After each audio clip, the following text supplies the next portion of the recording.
We live from New Delhi, you're watching DD India Live, India's voice to the world. I'm Lipakshi Khurana, coming up in the next 30 minutes.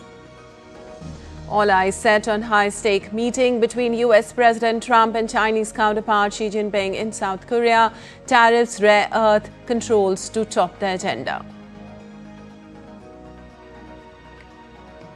Israel conducts fresh strikes in Gaza as fragile ceasefire remains on the edge of worst escalation in West Asia since the peace deal brokered by US President Trump. US Federal Reserve cuts interest rates by a quarter percentage point again, but indicated that the move might not be repeated in December.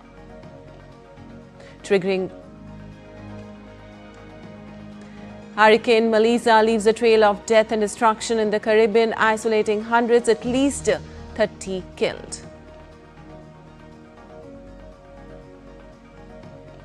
And in Women Cricket World Cup 2025, India to take up reigning champions Australia in semi-final showdown.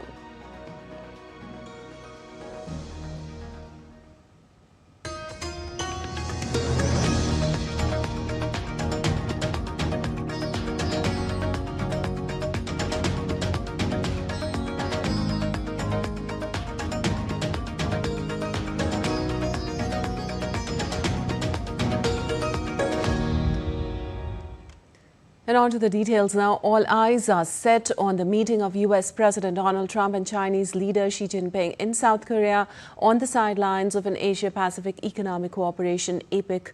The meeting between the two men, their first face-to-face encounter since 2019, was due to start at 200 GMT in Busan. The tussle between the world's top two economies, which encompasses everything from rare earths to soybeans and port fees, has rocked markets and gummed up supply chain for months. Now, following productive preparatory talks by top officials, Trump said on Wednesday that a lot of problems are going to be solved.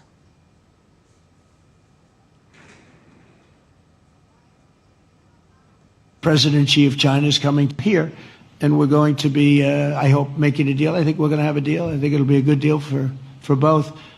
And that's really a great result. You know, that's better than fighting and going through all sorts of problems. Well, another major issue is export controls on rare earths announced by Beijing this month that prompted Trump to call the Xi-Mi summit into question. Now, China's foreign ministry was more cautious, saying that Xi and Trump would have in-depth talks on major issues. Beijing holds a virtual monopoly on these materials, which are essential for sophisticated electronic components across a range of industries. And Israel said on Wednesday it remains committed to the US-backed ceasefire in Gaza, despite carrying out another airstrike in the north of Gaza, where it said weapons had been stored. Now, the killing of an Israeli soldier in Gaza on Tuesday has triggered the worst escalation there since the ceasefire brokered by US President Donald Trump came into effect on October 10th after 2 years of conflict triggered by deadly Hamas-led attacks on Israel. Israel says the soldier was killed in an attack by gunmen on territory within the Yellow Line, where its troops withdrew under the truce. Hamas has rejected the accusation.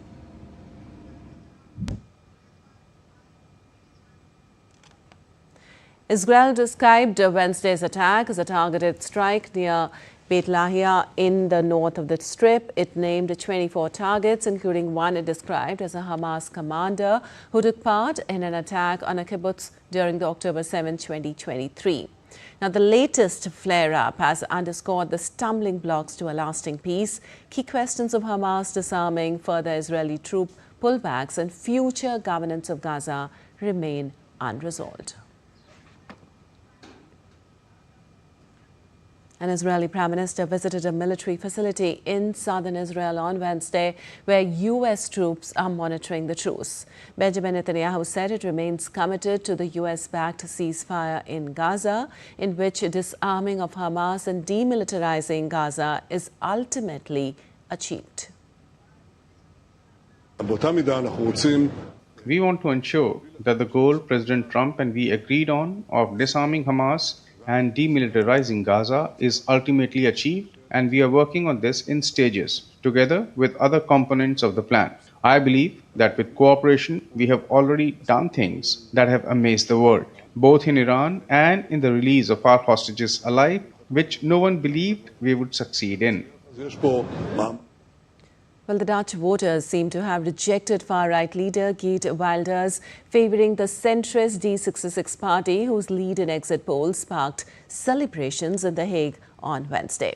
Now, the centrist D66 party, led by Rob Jetten, was projected to win 27 seats out of 150 in the parliament, ahead of Wilders and his far-right VVV Freedom Party with 25 seats.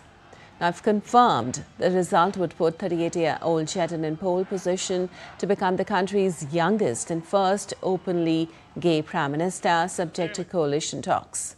Now, D66 supporters exploded with joy at their election party in Leiden, waving Dutch and European flags. Exit polls in the Netherlands have a margin of error of up to 3 seats. The popularity of Jetten surged in the past month as he campaigned on a promise to resolve a housing shortage, invest in education and tackle immigration concerns.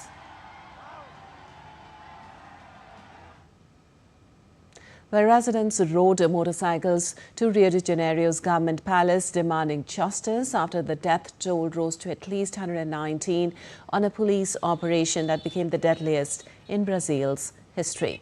Protesters demanded accountability for what they called a massacre by security forces.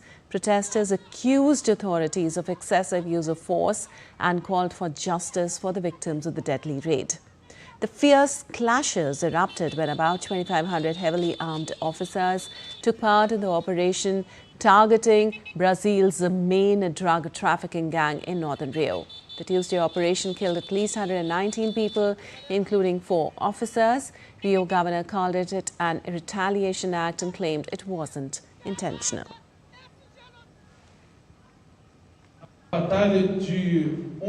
In yesterday's battle, the police emerged victorious. I repeat, our 4 victims were the 4 police officers killed. The rest were criminals. It wasn't our intention to kill anyone. We wanted to arrest them all alive. But it was retaliation. It was a consequence of the retaliation they carried out and the disproportionate use of force by those criminals. Well, Argentina has to tighten border controls with Brazil as a precautionary measure. Argentina's interior minister said they were going to put the border with Brazil on maximum alert after the deadly police raid in Rio de Janeiro. The ministry said the enhanced checks will remain in place until the situation in Rio stabilizes as concerns grow over cross-border criminal movements after the bloodiest raid in Brazil's history. And the death toll from Hurricane Melissa has continued to rise as the storm left a trail of destruction across the Caribbean. Now, at least 25 people have died in Haiti after Melissa's rain swelled the river banks. In Jamaica, authorities confirmed 4 bodies had been recovered on Wednesday. Melissa slammed into Jamaica as a record-breaking and destructive Category 5 storm before being downgraded to a Category 3 when it hit Cuba. Hurricane Melissa was downgraded to a Category 1 storm late on Wednesday with maximum wind speeds of 90 meters per hour before it hit the southeast or central Bahamas.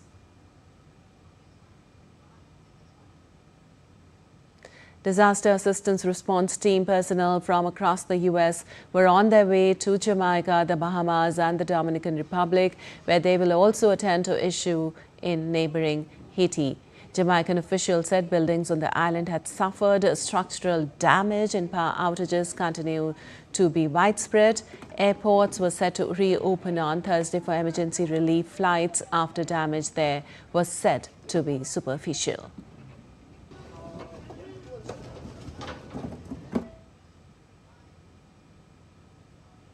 At least 241 communities remained isolated and without communication following the storm's passage across Santiago province, affecting as many as 140,000 residents. Across eastern Cuba, authorities evacuated around 735,000 people as the storm approached. Most remained in emergency centers. Cuban President Miguel Diaz-Canel said the country had suffered extensive damage and warned the residents against letting down their guard as rains continued to lash the region.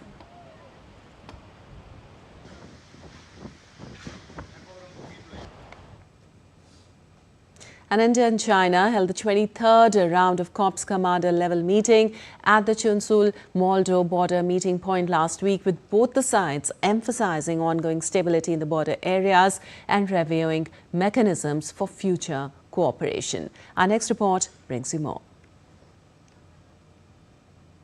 Corps Commander level meeting last week was the first meeting of the general level mechanism in the Western sector since the 24th round of special representative talks, which took place on 19th August 2025.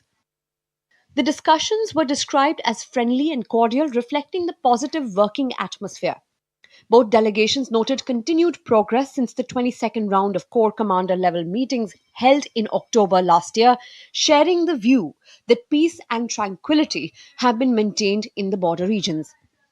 Both sides agreed to keep using established mechanisms for addressing ground-level issues along the border to maintain stability. These Corps Commander level meetings are part of a series of structured mechanisms established over the years to facilitate dialogue and resolve ground-level issues along the line of actual control. Since these meetings began in 2012, there have been over 23 rounds with the primary aim of de-escalating tensions, addressing friction points and maintaining border peace. Besides the military level talks, there is also a special representatives mechanism which involves senior diplomats discussing broader boundary questions and strategic issues. Since their initial agreement in 2003, multiple rounds of SR talks have taken place, most recently the 24th round in August this year, which focused on seeking a fair, reasonable, and a mutually acceptable boundary settlement. The recent round at the Corps Commander level highlights attempts by both nations to sustain peace through regular, high-level dialogue, even as discussions on territorial boundaries continue to evolve at the diplomatic level. Bureau Report, DD India.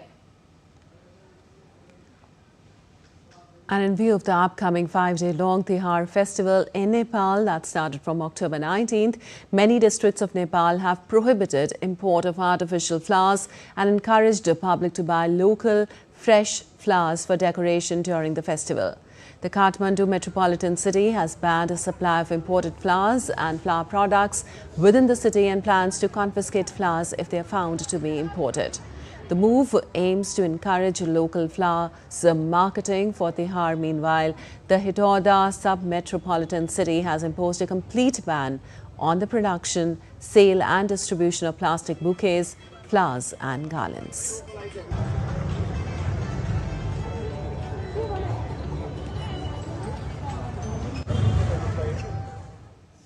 And still to come in this edition of DD India Live. Prime Minister Narendra Modi to hold election rallies in Bihar's Muzaffarpur and Chhapra today through the run-up to the assembly elections. India-EU trade deal can make a big difference to stabilize world economy, says Dr. S. Jaishankar.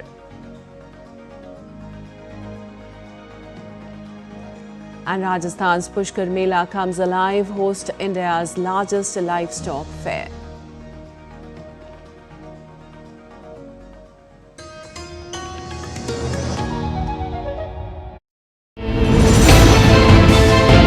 Geopolitics and trade deals. Economic challenges amid development. Hard work and the path to prosperity. It's the economy always. Between walkers, money is what money does and says. Supply creates its own demand. Between the bulls pulls and bears tears. When supply chains globalization and India rises to the podium. We'll get you centered with the Economic Brief at 8 p.m. every Thursday on DD India.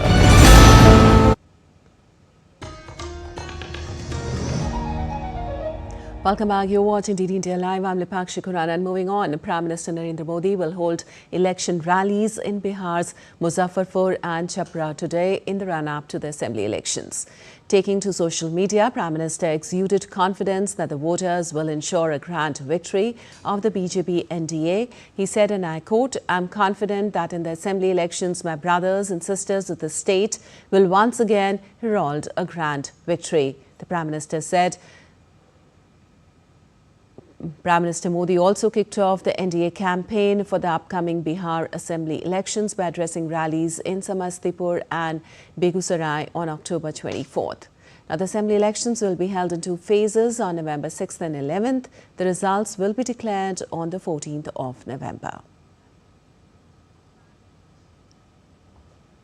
And later in the day, Prime Minister Modi will visit Gujarat, where he will travel to Ekta Nagar Kevadia. He will flag off e-passes there and later inaugurate and lay the foundation stone of various infrastructural and developmental projects.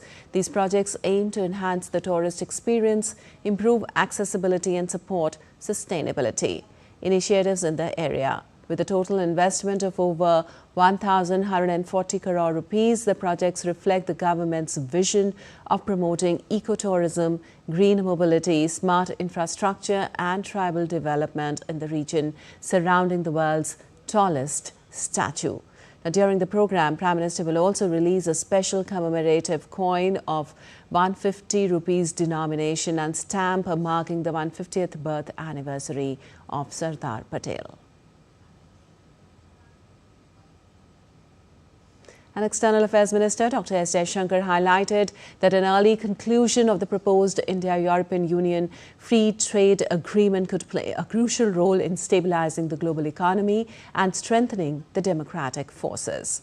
Now, Dr. Jaishankar made the remarks after meeting a high-level trade delegation from the 27-member European Union, which is currently visiting India to advance discussions on finalizing the long-pending FTA. The minister remarks came as the two sides look to wrap up negotiations for the mega trade pact. In September, Prime Minister Narendra Modi and European Commission President Ursula von der Leyen reaffirmed their commitment to finalize the trade deal by December.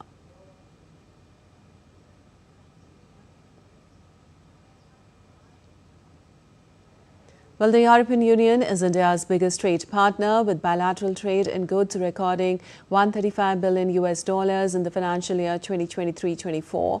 The FTA is expected to significantly enhance the two-way trade ties.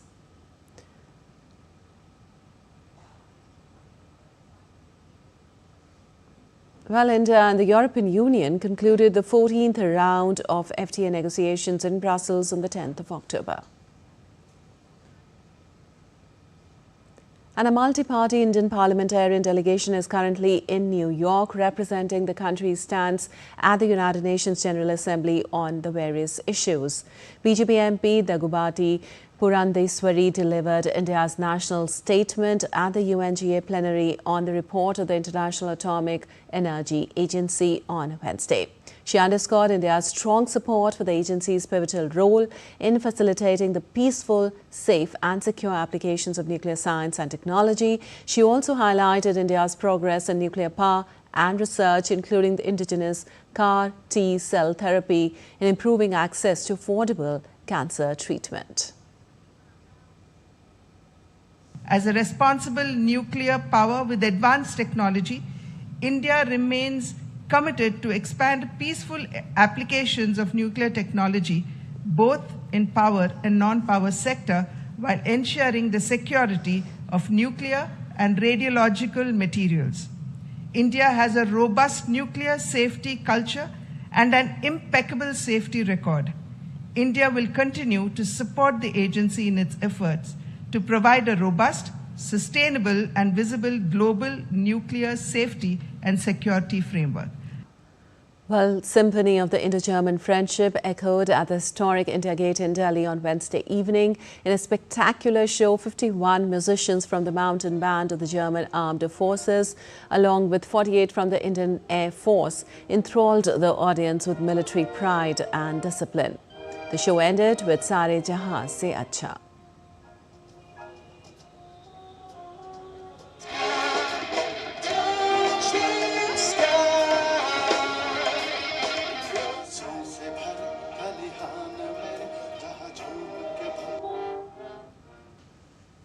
Well, on to some business news now. The U.S. Federal Reserve on Wednesday announced its second quarter-point rate cut in a row to bolster the flagging labor market in a move that highlighted the growing division in its ranks.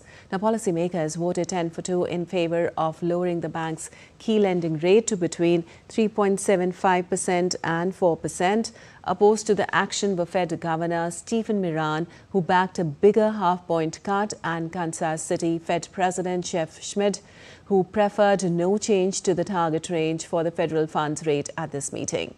The decision to cut rates boosts the U.S. economy at a time when businesses are still digesting the effects of President Donald Trump's sweeping tariffs and buys policymakers some more time as they wait for the end of the government shutdown. Higher tariffs are pushing up prices in some categories of goods, resulting in higher overall inflation. A reasonable base case is that the effects on inflation will be relatively short-lived, a one-time shift in the price level. But it is also possible that the inflationary effects could instead be more persistent, and that is a risk to be assessed and managed. In the committee's discussions at this meeting, there were strongly differing views about how to proceed in December. A further reduction in the policy rate at the December meeting is not a foregone conclusion. Far from it. Policy is not on a preset course. Well, in games, it's a blockbuster semi-final at Navi Mumbai's D.Y. Patil Stadium as India faces defence champion Australia in the Women's World Cup 2025. India chased their maiden World Cup title, while seven-time champion Australia aims to extend their dominance. India suffers a setback with opener Pratika Rawal ruled out and Shefali Verma replaces her. A thrilling battle awaits as India looks to end Australia's unbeaten World Cup streak since 2017.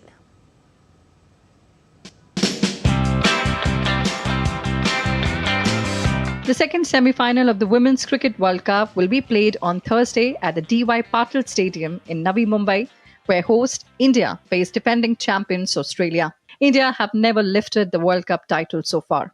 In the World Cups, Team India has faced defeats twice in the semi-finals and twice in the finals. And notably, 2 of those 4 losses came against Australia.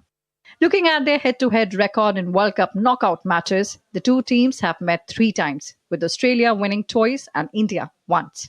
In the 1997 World Cup semi-final, Australia defeated India by 19 runs.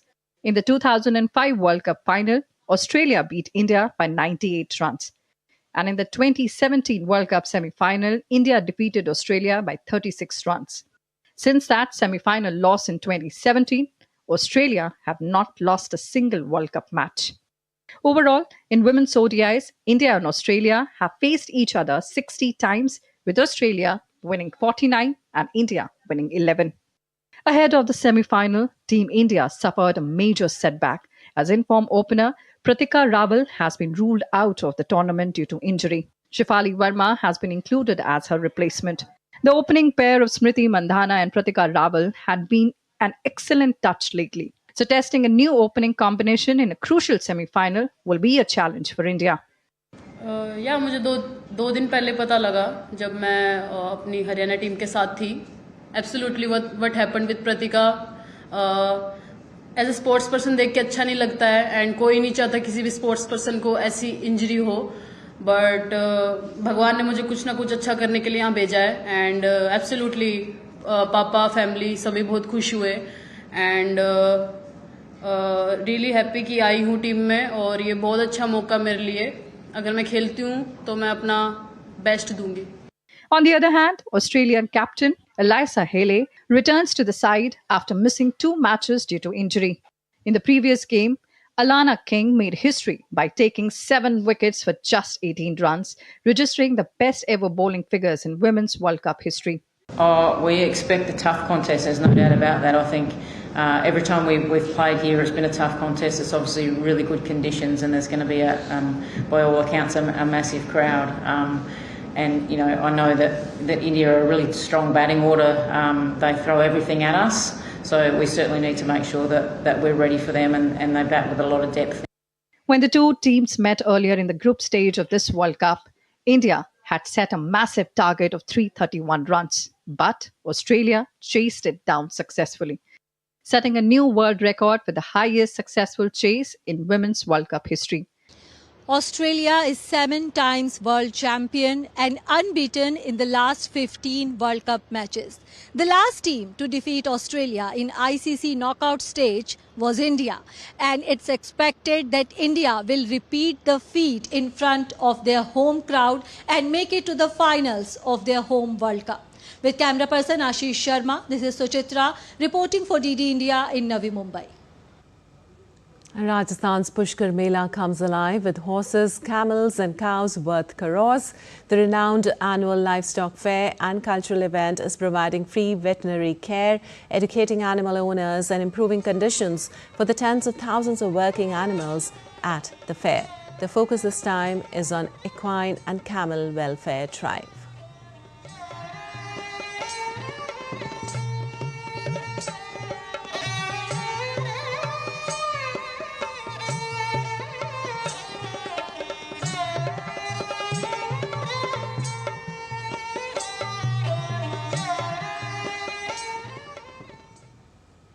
All right, that's all for this edition of DD India Live, but let us know your thoughts on the news of the day. For those on the go, you can get all the latest news and updates from India and across the world on the DD India mobile app.